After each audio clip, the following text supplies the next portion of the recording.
ہجرت کرنا بہت بڑا مشکل کام ہے۔ اپنا مال، اپنا گھر بار، اپنا وطن، زمین جائیداد چھوڑ کر جانا یہ اتنا آسان کام نہیں ہے، لیکن قربان جائیے حضرات صحابہ پر، صحابیات پر، جنہوں نے دین کی خاطر سب کچھ قربان کر دیا، ساری صعوبتیں، ساری سختیاں، ساری تکلیفیں برداشت کر لی۔ حضرت ام سلمہ رضی اللہ تعالی عنہ یہ اپنے خاوند ابو سلمہ رضی اللہ تعالی عنہ کے ساتھ ہجرت کرنے لگی، سامان تیار کر لیا، اٹھنے پر سامان باندھ دیا۔ حضرت ابو سلمہ رضی اللہ تعالی عنہ نے اپنی گھر والی ام سلمہ کو بٹھایا، اپنا بچہ بھی جب بٹھایا، جب سوار ہونے لگے تو آپ کے سسرال والے آ گئے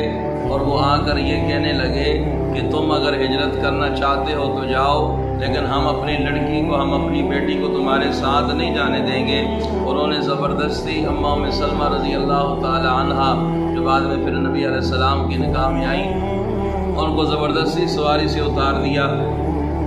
اب اسی دوران حضرت ابو سلمہ رضی اللہ تعالی عنہ، آپ کے خاندان کے لوگ آ گئے اور ام سلمہ رضی اللہ تعالی عنہ سے وہ بچہ لے لیا، کہا کہ اگر تم جاتی ہو تو جاؤ، ہم اپنا بچہ تمہارے ساتھ نہیں جانے دیں گے۔ یوں حضرت ابو سلمہ رضی اللہ تعالی عنہ اکیلے جناب وہ ہجرت کر کے مدینہ پہنچے۔